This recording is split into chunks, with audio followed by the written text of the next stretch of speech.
नमस्कार दोस्तों, shaping a nation के नए एपिसोड में मैं मनीष मित्तल आपका स्वागत करता हूं। आज हम बात करने वाले हैं कश्मीर इशू पर। एक ऐसा इशू जो कि बर्निंग इशू कहा जाए तो कम नहीं होगा। एक ऐसा इशू जो आज दुनिया के लिए सरदर्द बना हुआ है। ये भी कहा जा रहा है कि अगर थर्ड वर्ल्ड वॉर कभी हुआ तो वो कश्मीर इशू के कारण हो सकता है। तो क्या है कश्मीर इशूज़? क्या है इसकी नींव? क्या है इसके फाउंडेशंस? यही हम आज जानने की कोशिश करेंगे। इन सारी चीज़ों की शुरुआत होती है हमारे इंडिपेंडेंस 1947 से। तो आज का हमारा एपिसोड डेडिकेटेड है कश्मीर इशू के लिए। अगर आपको मेरा ये प्रयास पसंद आ रहा है तो प्लीज़ मुझे लाइक एवं सब्सक्राइब करें। आपके लाइक्स एवं सब्सक्राइब मुझे मोटिवेट करेंगे कि मैं इस तरह के वीडियोस आपके लिए आगे भी बनाता रहूं। तो बिना वक्त गवाए हम आज के इशू पर बात करते हैं, जो कि है Kashmir issue. On August 15th, 1947, India became independent. The British made a hasty exit and left a terrifying legacy. Partition. For the princely state of Jammu and Kashmir, ruled by the Dogra king Hari Singh, the worst was yet to come.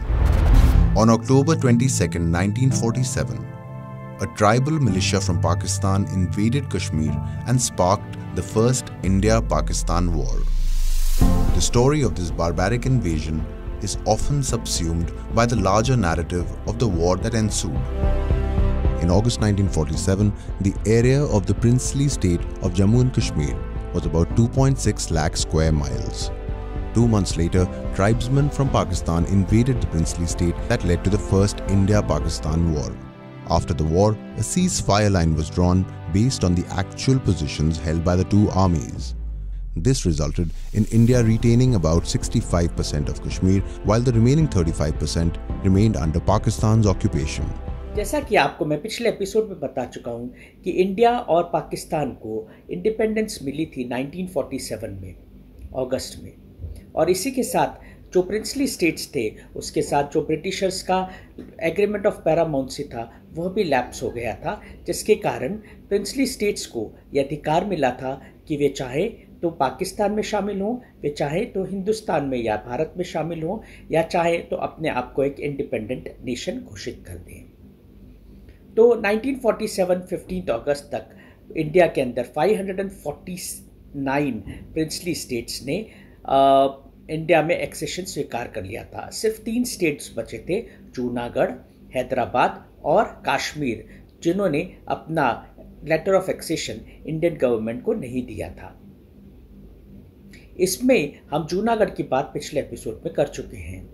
आज हम बात करेंगे कश्मीर के बारे में।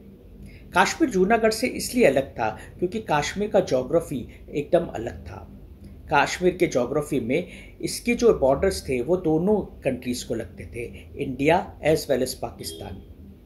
तो इसके पास choice ज़्यादा अवेलेबल थी कि वे इंडिया में जाए या पाकिस्तान में जाए, अनलाइक जूनागढ़ जहाँ पर उनके पास ये ऑप्शन ऑलमोस्ट नहीं था कि वो पाकिस्तान में शामिल हों, क्योंकि उनकी कोई भी बाउंड्री पाकिस्तान से नहीं लगती थी।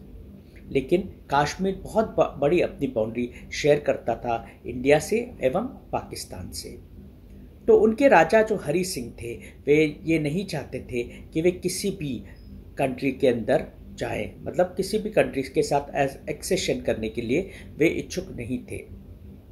आगे बढ़ने से पहले हम कश्मीर की ज्योग्राफी के बारे में और भी ज़्यादा जान लेते हैं। अगर हम 1947 में कश्मीर की ज्योग्राफी की बात करें तो 84,000 स्क्वायर माइल्स के साथ यह भारत का सबसे बड़ा प्रिंसली स्टेट था, जिसकी बाउंड्री इंडिया और पाकिस्तान दोनों के साथ ही अपनी बाउंड्री शेयर करता था।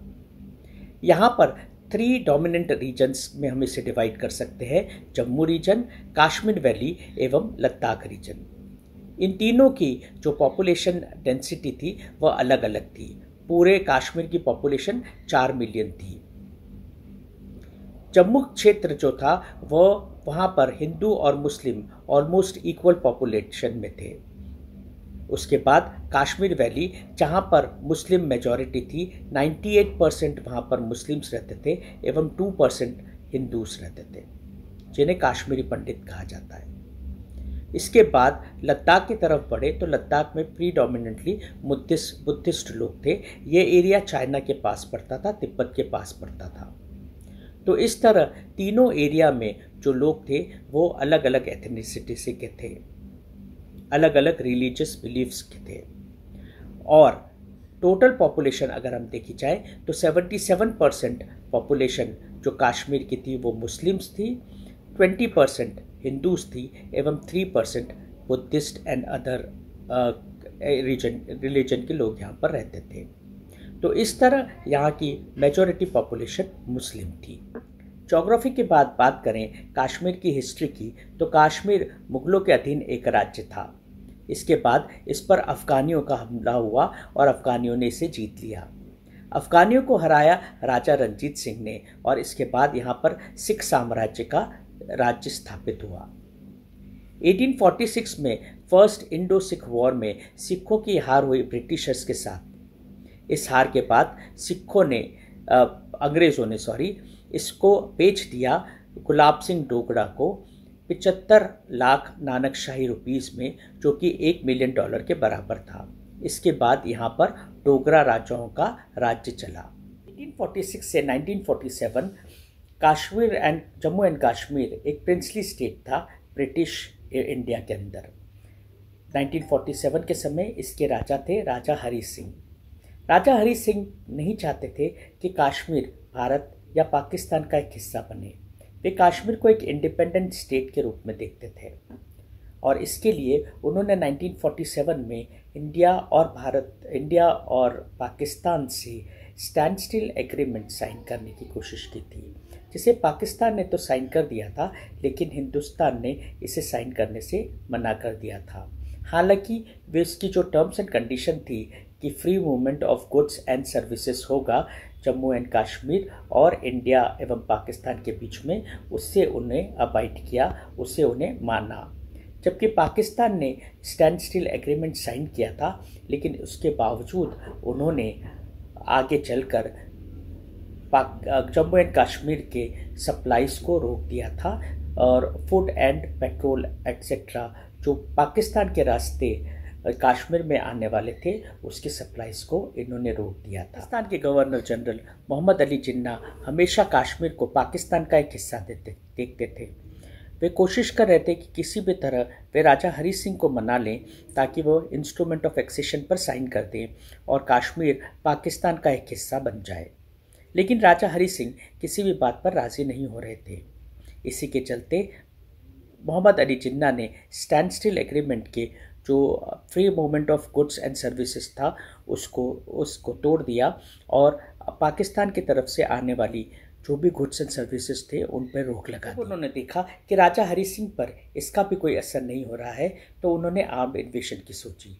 इसके लिए उन्होंने 12 सितंबर 1947 में अपने प्राइम मिनिस्टर लियाकत अली खान को बुलाया और उन्होंने उससे मीटिंग की, जिसमें उन्होंने सोचा कि कश्मीर पर कब्जा करने के लिए आर्म्ड इन्वेशन किया जा सकता है। इसके लिए उनके नॉर्थ ईस्ट प्रोविंस के जो चीफ मिनिस्टर थे कयूम खान, उन्होंने अपने यहाँ पश्तून लोगों को बुलाकर ये कहा कि कश्मीर तो उनका है और कश्मीर पर उनका कब्जा हर तरह से जायज़ है। उन्होंने उन्हें कैरेट भी दिया। उन्होंने पश्तून लोगों को यह बोला कि अगर वे कश्मीर में जो भी लूट सकते हैं वो सब उनका होगा, अगर वे कश्मीर पे कब्जा करने पे कामयाब हो जाते हैं तो जो भी लूट का सामान होगा वो सब उन्हें ही मिलेगा। यह कहकर कश्मीर में जो पश्तून उग्रवादी थे या पश्तून कबालियों के लोग थे वे कश्मीर पर हमला करने के लिए तैयार। 22 अक्टूबर 1947 में पश्तून कबालियों ने पाकिस्तान इरेगुलर सोल्जर्स के साथ कश्मीर पर हमला बोल दिया। उन्होंने मुजफ्फराबाद को अपने कब्जे में ले लिया एवं उरी के बाद वह बारामूला तक पहुंच गए, जो कि कश्मीर की राजधानी श्रीनगर से केवल 50 किलोमीटर दूर था। हमेशा ही इन हमलों में अपने इन्वॉल्वमेंट को नकारा है। उसका ये मानना है कि ये जो लोग थे वे जिहादी थे जो अपने धर्म के लोगों को बचाने के लिए कश्मीर आए थे। पर सवाल दो उठते हैं यहाँ पर। पहला सवाल ये कि इनके पास आधुनिक हथियार एवं गोला बारूद इतनी मात्रा में कहाँ से आया। अगर कोई राष्ट्र इन्हें सपोर्ट नहीं कर रहा था तो कबायलियों के पास अत्याधुनिक हथियार कहाँ से आ रहे थे? कोई ना कोई तो इन्हें सपोर्ट कर रहा था। और दूसरी बात यह कि जब इन्होंने लूटपाट मचाई, जब इन्होंने अपने भय का आतंक चारों तरफ फैलाया, तब इन्होंने ये नहीं देखा कि वे किसको लूट रहे हैं, हिंदू को, मुसलमान को, सिख को या ईसाई को। इनका धर्म तो सिर्फ लूट करना था। ये किस तरह के जिहादी थे जो अपने ही धर्म के लोगों को लूट रहे थे और उनकी बहू बेटियों को बेइज्जत कर रहे थे। सब देखकर डॉक्टर राजा हरि सिंह परेशानी में आ गए और उन्होंने भारत से मदद की गुहार की। भारत ने मदद के लिए फौरन वीपी मेनन को राजा के पास भेजा। वीपी मेनन ने उन्हें सकुशल जम्मू तक पहुंचाने की तैयारी की और राजा जो भी अपना सामान ले जा सकते थे वो सामान उन्होंने अपने साथ लिया और जम्मू की ओर रवाना हो गए। हालांकि रास्ते में आर्म्ड एम्बुश का डर था, लेकिन वीपी मेनन के नेतृत्व में वे सकुशल पहुंच गए जम्मू में। जम्मू में पहुंचकर फिर उन्होंने इंडियन गवर्नमेंट से गुहार की कि वे इंटरफेयर करें और कश्मीर को उग्रवादियों से, पश्तूनी कबालियों से छुड़ाने की कोशिश करें। लेकिन भारत के गवर्नर जनरल जो उस समय थे माउंटबेटन, उन्होंने इस चीज़ के लिए मना कर दिया। उनका मना करने का कारण ये था क्योंकि कश्मीर अभी तक भारत का हिस्सा नहीं बना था, इसलिए वे लीगली अपनी सेना कश्मीर की रक्षा के लिए नहीं भेज सकते थे। ऐसा तभी संभव होता जब महाराजा इंस्ट्रूमेंट ऑफ एक्सेशन पर साइन करते और कश्मीर को भारत का एक हिस्सा घोषित करते। कोई और चारा न देखकर राजा हरि सिंह ने 26 अक्टूबर को इंस्ट्रूमेंट ऑफ एक्सेशन पर साइन कर दिए और ये इंस्ट्रूमेंट ऑफ एक्सेशन 27 अक्टूबर को माउंटबेटन ने स्वीकार कर लिया। इस तरह से जो कश्मीर था वो भारत का एक हिस्सा बन गया। हालांकि इसकी टर्म्स एंड कंडीशंस के हिसाब से भारत को सिर्फ 3 इम्पॉर्टेंट जो एरियाज थे उस पर डिसीजन लेने का अधिकार मिला था, जिसमें थे defence, communication and external affairs. बाकी सारे अफेयर्स के लिए कश्मीर अपने खुद के लॉज बनाने के लिए राजी था। As per instrument of accession Kashmir को यह भी अधिकार मिला था कि वे अपना कॉन्स्टिट्यूशन खुद बनाएं एवं अपना फ्लैग भी रखें। खैर, जब इंस्ट्रूमेंट ऑफ एक्सेशन साइन हो गया उसके बाद भारत ने अपनी सेना भेजी। पहली सेना सिख रेजिमेंट को भेजा कश्मीर को छुड़ाने के लिए। भारतीय सेना ने अपनी शूरवीरता का परिचय देते हुए कश्मीर को अंततः काफ़ी हद तक कबालियों को पीछे की तरफ खदेड़ दिया और कश्मीर के काफ़ी सारे हिस्से को वापस उनके चंगुल से मुक्त करवा लिया। यह सब देखकर जिन्ना भी चुप नहीं रहे। उन्होंने भारत पर वॉर की घोषणा कर दी, अनाउंसमेंट कर दिया और इस तरह भारत और पाकिस्तान के बीच पहला वॉर स्टार्ट को बढ़ता हुआ देखकर भारत ने प्लेबिसाइट की पेशकश की, जिसे पाकिस्तान के मोहम्मद अली जिन्ना ने ठुकरा दिया। उसका एक कारण था। दरअसल उस समय कश्मीर के एक प्रोमिनेंट लीडर थे शेख अब्दुल्ला, जो कि भारत के पक्ष में थे और मोहम्मद अली जिन्ना को ये लग रहा था कि इस समय अगर प्लेबिसाइट हुआ तो ज़्यादातर कश्मीरी जो शेख मोहम्मद अब्दुल्ला के साथ हैं वे भारत के पक्ष में वोट देंगे और इस तरह पाकिस्तान कश्मीर से हमेशा के लिए हाथ धो बैठेगा। इसलिए उन्होंने प्लेबिसाइट के लिए मना कर दिया। कोई और चारा न देखकर भारत के प्रधानमंत्री जवाहरलाल नेहरू, जो किसी भी तरह से इस युद्ध को टालना चाहते थे, उन्होंने ब्रिटिश प्राइम मिनिस्टर क्लेमेंट एटली से गुहार की कि वे इस मामले में हस्तक्षेप करें। लेकिन ब्रिटिश प्रधानमंत्री ने इस मामले में हस्तक्षेप करने से मना कर दिया और उन्होंने जवाहरलाल नेहरू को सलाह दी कि वे अपनी पेशकश यूएन काउंसिल में ले जाएं, यूनाइटेड नेशन काउंसिल में ले जाएं, जो कि इस तरह के विवादों को हल करने में सक्षम है। कुछ इसी तरह की सलाह जवाहरलाल नेहरू को माउंटबेटन ने भी दी थी।